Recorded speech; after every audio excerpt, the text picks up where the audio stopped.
Jagaban. Everybody vote for Jagaban. I'm just looking forward to an ASIWAJU presidency because I know with that our story cannot be the same. Jagaban. Everybody vote for Jagaban. He's the man we want. Everybody vote for Jagaban. What is important here in my story is the fact that one, neither my father nor my mother nor myself, was born in Lagos. I'm a thoroughbred Ekiti man. ASIWAJU knew this, yet he gave me a chance.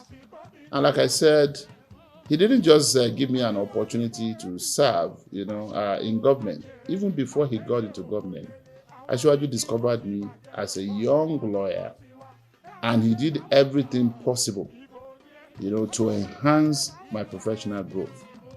ASIWAJU took me to his mother, who then served as the Iyaloja General, of Lagos. And of course, ASIWAJU ensured that I was the one in charge of a lot of the court cases. He brought me to Abuja along with him.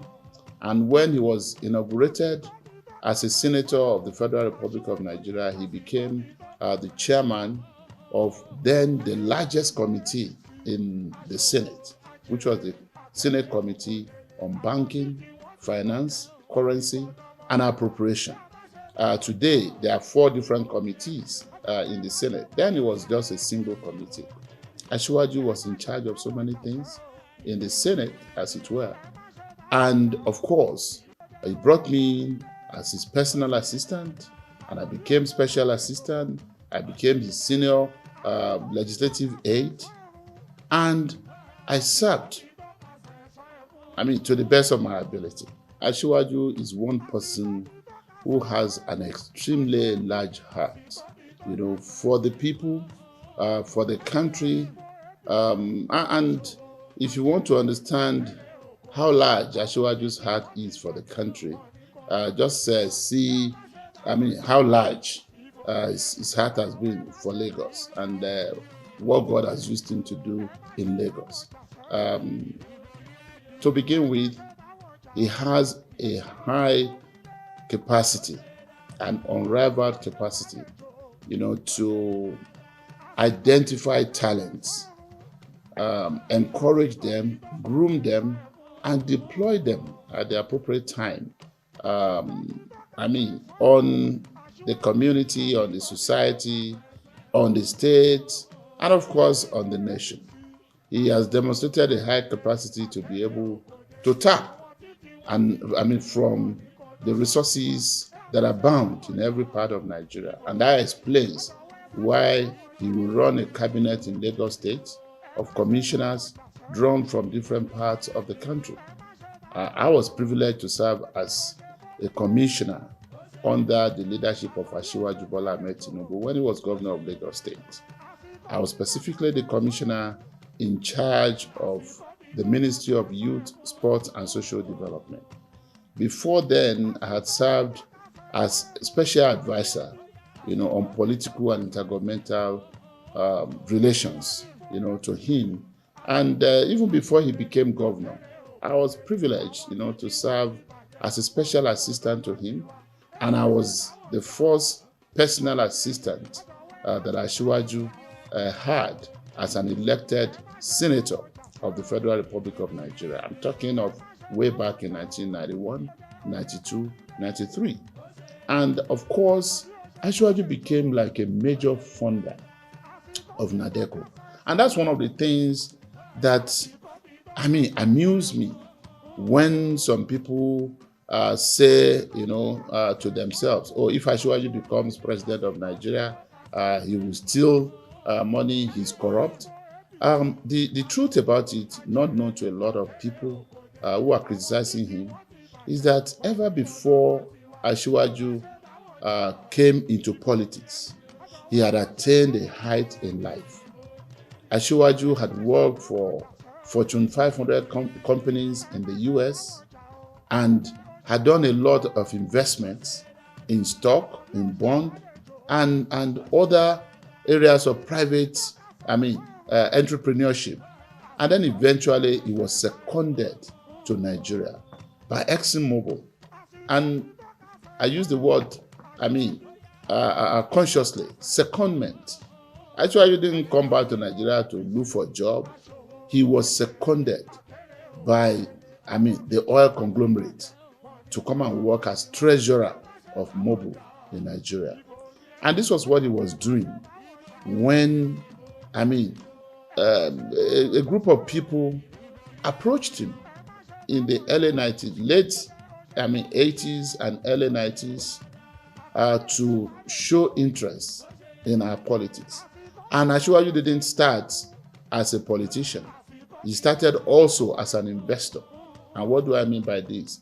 Just investing in the political career of people, investing in our collective efforts to bring about a progressive form of governance in this country.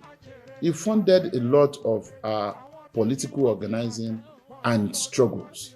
And this was the situation up until 1991, when it was time to hold the National Assembly elections.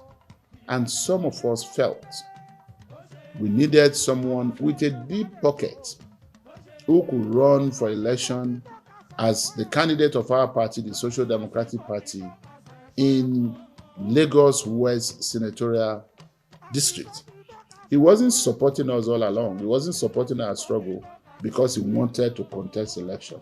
He was doing that because he believed in our political philosophy, and he also believed that he needed to encourage the younger generation, to participate meaningfully in governance.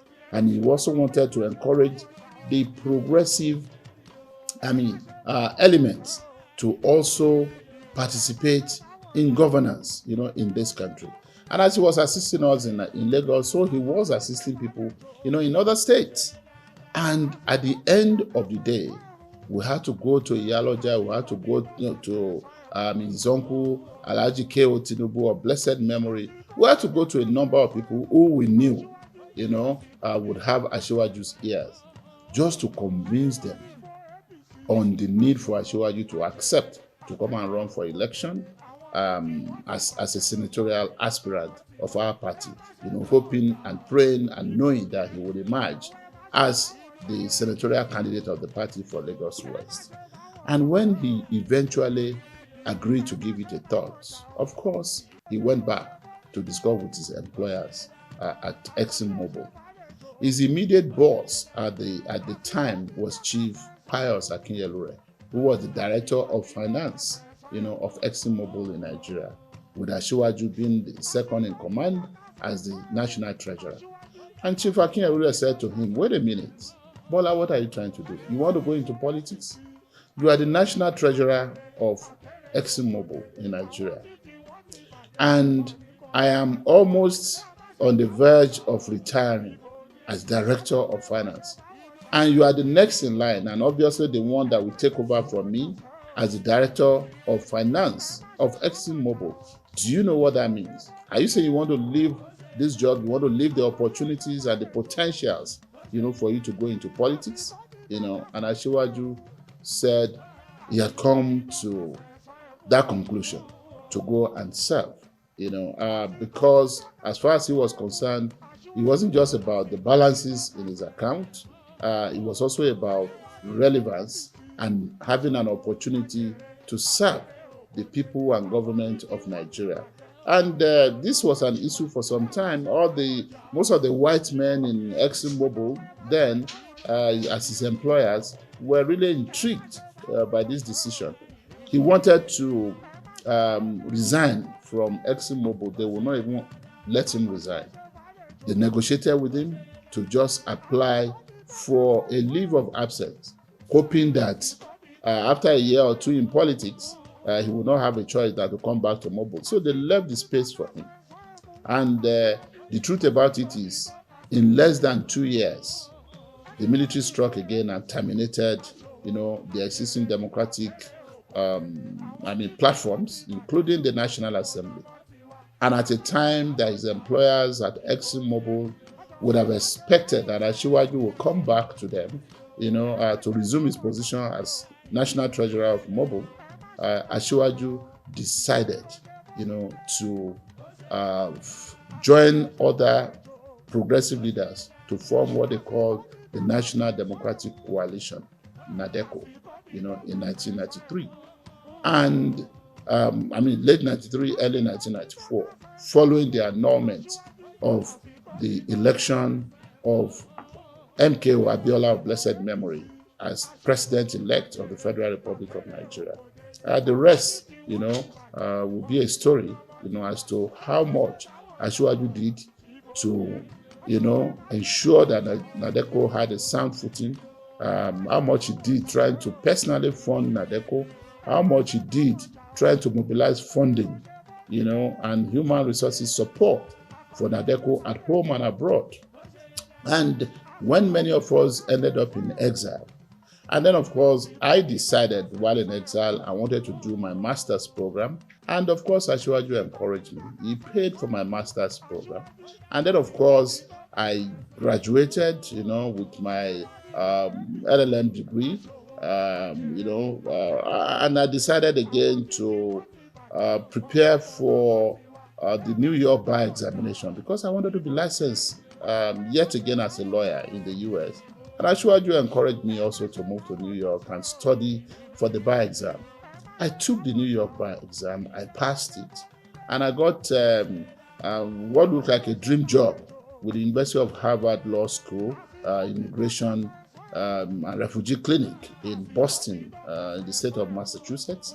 And that was where I was doing. And our program at Harvard Immigration Clinic was to provide legal services, for members of the migrant community and low-income people who could not afford to hire private attorneys. And then of course, ASIWAJU gave me all the support to be able to do this. When ASIWAJU again decided in 1998, following the death of General Abacha and the announcement of a new political transition program by General Abdulsalam Abubakar, who then was the new head of state, to return Nigeria to civilian, to democratic rule, let me put it that way. ASIWAJU decided he was coming back home to contest election. And I know he didn't just take this decision. They called a meeting of all of us in Washington, D.C. to decide what should be our approach, our attitude to the new administration.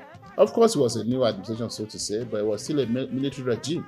And we were not excited about that. Many of us would feel that, it was not yet Uhuru. We should keep organizing, until we had a democratic transition. And ASIWAJU said, wait a minute, yes, you continue to organize, you continue to struggle. But now the new military regime is saying they are ready. We have to be on ground to participate. Again, to cut the story short, ASIWAJU decided to come back home to contest election. His initial intention was to contest election to go back to the Senate. But many of the people at home in Lagos said, no, ASIWAJU, you are not contesting election to go back to the Senate. You are contesting election to be governor of Lagos State, because we need you in the executive arm of government. And that was how the whole thing started. ASIWAJU contested the election, he won, and by the grace of God was sworn in as governor of Lagos State. ASIWAJU appreciated loyalty, appreciated friendship, appreciated, mentoring and mentorship, and he wasn't going to give up on any of the promises he made, to give me a platform to be able to also serve the government and people of Lagos State. And for the 7.5 years, that was left in his 2 terms, I was extremely relevant. I started as special advisor on political and intergovernmental relations during his first term, and his second term, he appointed me as the Honorable Commissioner for Youth, Sports and Social Development. And then, under Governor Fashola, who then had served as Chief of Staff, and upon ASIWAJU's exit, he had assumed office as the new governor. I was also appointed as the Honorable Commissioner for Information and Strategy. So altogether, I served for 11 and a half years in the cabinet of Lagos State, without having come from Lagos State. So what was important to ASIWAJU was not the geography of where I came from. It was not my religion. It was not, we were not of the same religious faith. He's a Muslim while I'm a Christian, but that was not a barrier. And that was his situation and the story with many of the people that we served together in the cabinet, where I was privileged to serve as commissioner under ASIWAJU Tinubu. Like I said, I'm from Ekiti. We had another person from Ekiti, my big brother, Mr. Dele Alake, who then was the Honorable Commissioner for Information and Strategy under ASIWAJU's watch. We had our respected Professor Yemi Osinbajo, who was the Honorable Commissioner for Finance and Honorable Commissioner for Justice and Attorney General, and today, by God's grace, the Vice President of the Federal Republic of Nigeria.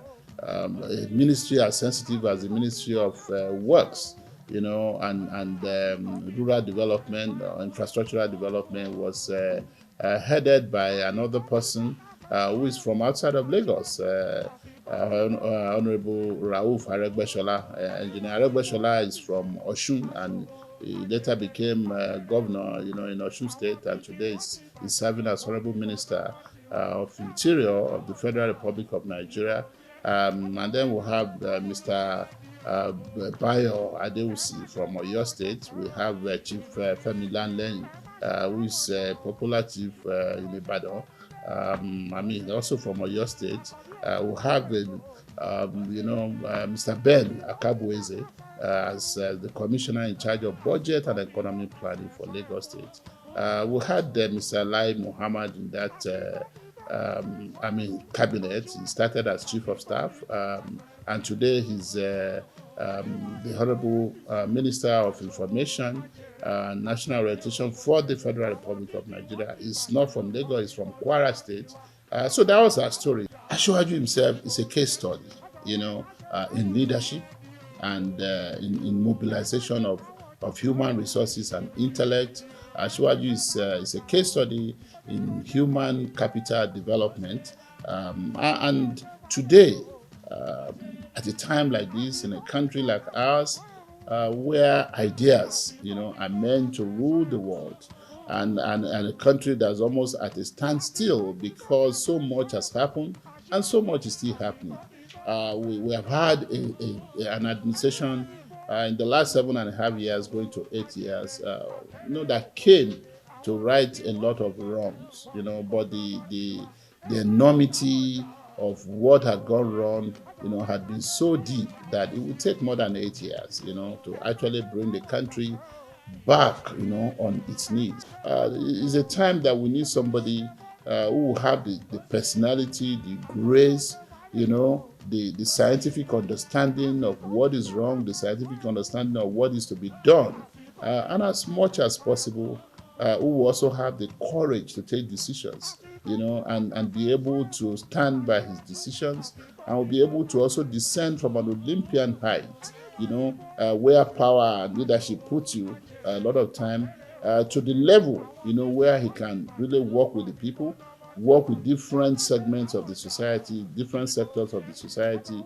the youth, the women, the students, the professional groups, and as much as possible, the gatekeepers of the country, and the international community.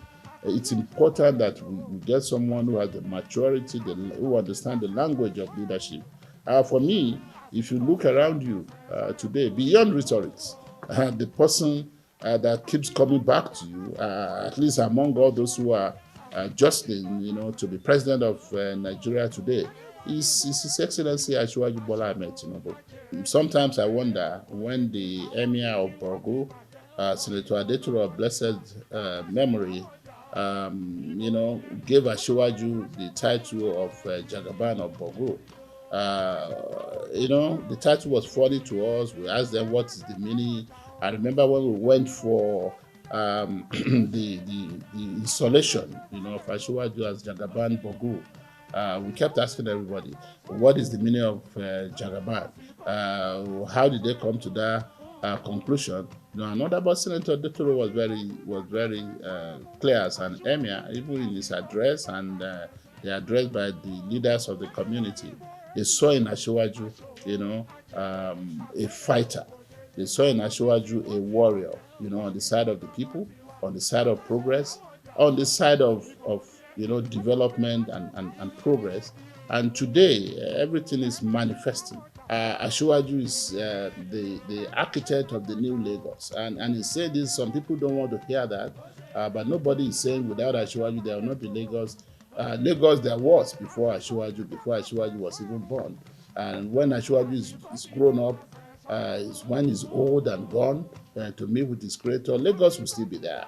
But what is important is that, God has used him to create such an impact that no one can deny. God has used him to change the face of Lagos. It's a new face of Lagos. And we'll be playing the ostrich if you pretend not to know how the new Lagos came about and how God used ASIWAJU. And today, it's no longer just about Lagos, it's now about the Federal Republic of Nigeria, a part of which, is Lagos.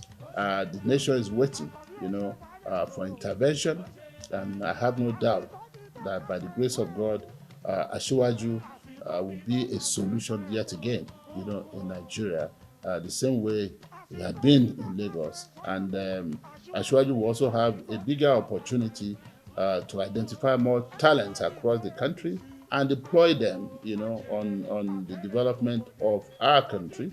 We look forward to that. So I look forward to 2023, with a lot of excitement, because I know that definitely the new Nigeria that we have all been looking for and that we have been working towards, and I know the current administration has worked so hard, to attain. ASIWAJU will be here to consolidate, on the efforts of the current administration by making sure that flowing from what has been done in the last 8 years of the President Buhari administration, that ASIWAJU is able to hit the ground running. Having worked closely with him is based on me being a part of his school of politics, and I know he's a very passionate person with a lot of empathy for our nation, for the less privileged, and he also has continued to roll with the privileged population of Nigerians, because he has a way of trying to reach out to everybody, and he believes that his own form of leadership should touch the life of everybody, either young or old, either rich or poor, either man or woman, either Muslim or Christian, or even those who don't have any religious faith that they prefer. So these are, issues that will need to be conversed, at the fullness of time. And I also know that ASIWAJU has empathy, for people. And if I also say that from a personal experience, I will tell you of how ASIWAJU still continue to help me to pay tuition fees for my children in the United States, even when I served as commissioner, in his administration. When everybody would have assumed that I had money, but because he knew my capacity and he knew I needed help, he would always be there. So I have a relationship with him, and I'm hoping and trusting God that I'll be able to leverage on that relationship, even as a senator of the Federal Republic of Nigeria, to make lives easier, for the people of my senatorial district, for the people of my state, and for Nigerians at large. And I'm sure many of us have similar stories and similar leverages, that they can use to better the lots of their own people. But most importantly, whether you have access to him or not, he has a political philosophy that cuts across, that will lead to the emancipation of the downtrodden in this country, and that will lead to economic prosperity which in turn would affect everyone in Nigeria. And I'm just looking forward to an ASIWAJU presidency, because I know with that, our story cannot be the same.